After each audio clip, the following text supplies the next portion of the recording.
شروع چالش کاریزماتیک شو. روز اول. همه ما میدونیم که افراد کاریزماتیک در اجتماع اعتماد به نفس بیشتری دارن و محبوب ترن، حتی تو کسب و کار هم موفق ترن. کتاب افسانه کاریزما یکی از کتاب‌های مهم در زمینه توسعه فردی و ارتباطاته.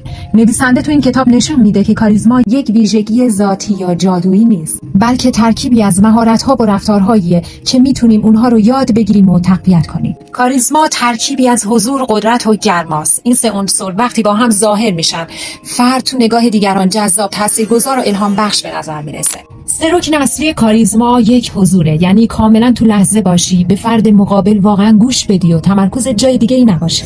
رکن بعدی قدرته، یعنی نشون بدی که توانایی و اعتماد به نفس داری، چه تو موقعیت اجتماعی، چه تو تخصص یا هر تصمیم گیری که میخوای بکنی. رکن سوم گرماست، یعنی رفتاری دوستانه، همدلانه و پذیرنده داشته باشی تا افراد احساس امنیت و ارزش بکنن.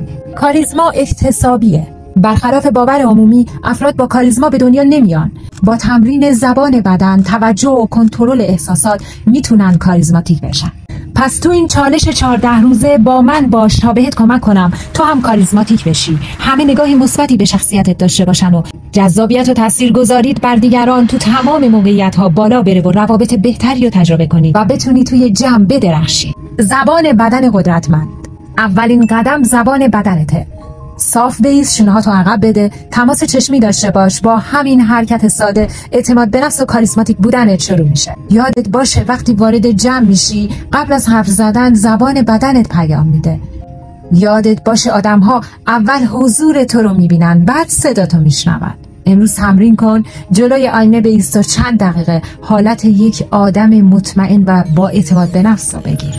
زبان بدن خیلی مهمه. پس وقتی وارد هر جمعی میشی، صاف بایست، شونه‌هاتو عقب بده، سرتو بالا بگیر و با اعتماد به نفس وارد شو. این بود نکته روز اول. نظرتو کامنت کن. اگه دوست داشتی لایک کن و سابسکرایب بیادت نره تا قسمت بعدی چالشو از دست ندی. فردا با نکته بعدی میام. دوستتون دارم.